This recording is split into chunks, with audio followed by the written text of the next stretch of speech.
So Sauron was a giant compared to humans, right? About as big to a human as a human is to a hobbit, right?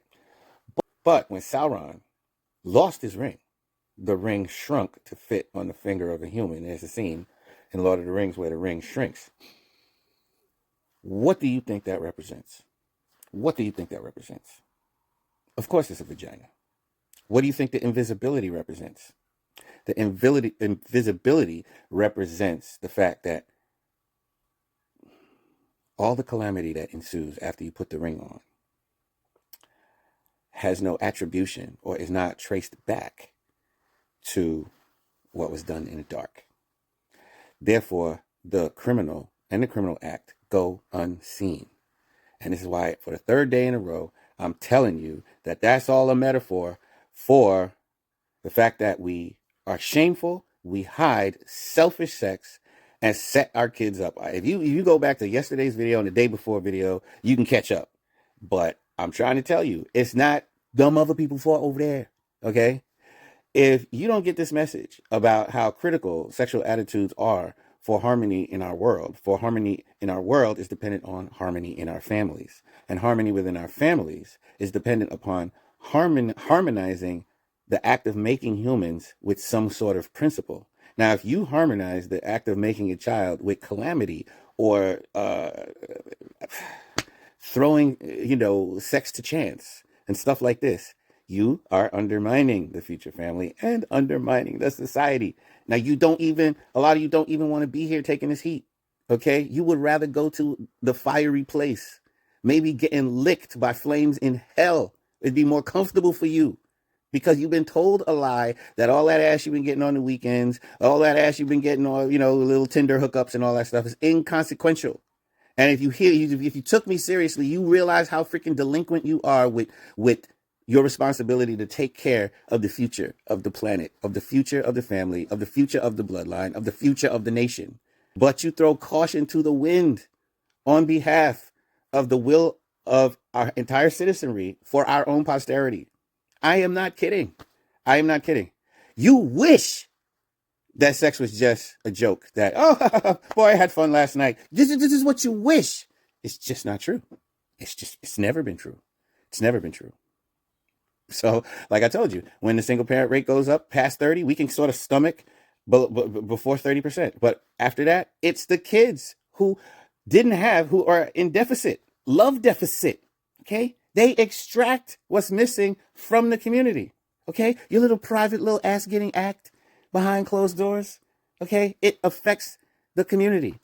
Okay. Oh, what? You have to take the burden of a more serious attitude about sex now? And you'd rather just blow this off? Then you'll never be mature. Sorry. You'll never be mature. And when the scales from your eyes, as you pass into the next world, when they fall and you see your life flash before your eyes and you realize that you've treated posterity haphazardly like that, you're not going to run. There is no running. Okay. So you can play this game like, guy's uptight. This guy is uptight. Nigga, I ain't uptight. I just care about posterity because I have children and I start to think about a better world. This is not uptight. This is a responsible consideration as one who must try to give a better world to our children. The fuck is your problem? You think life was about ass getting, not being a parent? That's actually really insulting. I hate the fact that I share even the role of parenting. The idea that we're even on equal footing. No, you're a false parent. You're a false parent. Okay? I'm striving to be a true parent. Okay? I did not throw caution to the wind. I will not throw caution to the wind. My grandchildren deserve more. I want more clarity in our world. I don't want delinquency producing young delinquents. Of course, this is a free world. Okay, so all I'm doing is trying to impregnate your mind with extra considerations before you go smash. If you want to hate me for that, go ahead, hate me. Because I sure as hell hate you and what you're doing to your descendants. I sure as hell fucking hate you. And if you try to advocate that getting ass without being responsible is okay, believe me, you tell me to my face, I'll fucking hate you right there. Because I'm that serious. You need to think about the fact that sex makes life. If you don't respect the root of human life, you don't respect humanity. Okay? It's like crops you intend to eat. And by eat, consumption, that's a metaphor for enjoying your children, enjoying them as they grow. Sex is the soil where the seeds are planted. If there is no light, spiritual light at the point of sex, then it's a deep, dark, poisonous place. And then the kids grow in poison. So if you were going to consume crops, but you didn't care whether you planted the seeds of those crops in bad soil or poisoned soil or contaminated soil, you're a fool. I don't know what to tell you. It's like classic freaking foolishness. Okay? I know some of you, the angriest ones are the ones who are sex addicted. I get you. I get you. It's like me telling you that doing drugs is irresponsible and you're addicted to drugs. Of course, it's going to give you so much inner stress that you're going to hate the messenger. So I'm not telling you this to bring you pain. It's not about you. It's not about you. Obviously, it's about posterity. Obviously, it's about a better world. Okay? Okay? So get your fucking self out of the goddamn way. What I said is facts. Okay? You can't make kids haven't thrown caution to the wind. They deserve better. What the fuck you want from me? Like, you know what I'm saying? If you're a fucking sex addict and that gives you extra reason to fucking hate what I said, we'll both go to the grave sticking our middle finger up at each other because I don't fucking like you. Okay? Okay? So what would be better is for you to go, I have a problem. I'm sorry. I'll try to fix it.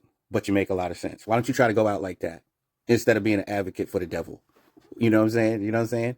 If you take it too personal, the devil did all the things that he did all that shit through you, and while you were out to lunch, right? But now that you know better, you want to double down on this shit? You want to double down on this shit? No, you don't. All you need to do is be like, I'll probably keep doing it because I'm addicted, but I really regret that I'm actually doing something that put my children in a situation that didn't have to be this difficult. You know what I'm saying? That's all you need to do is call speaking the truth. You can speak the truth without having to, if somebody calls you a hypocrite because you spoke the truth that you can't practice yet because of your addiction, fine. Let them call you a freaking hypocrite.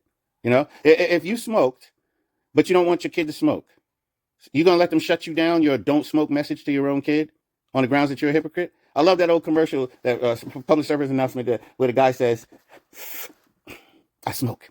I tell my kids not to smoke. Hypocrite? Yeah, that's me. You know, just go out like that. But like your desire to like zero out this moment that we're having here is delusional. Your desire to lie to yourself and imagine that somehow he must be wrong. That is emotion leading your intellect. I didn't say anything wrong.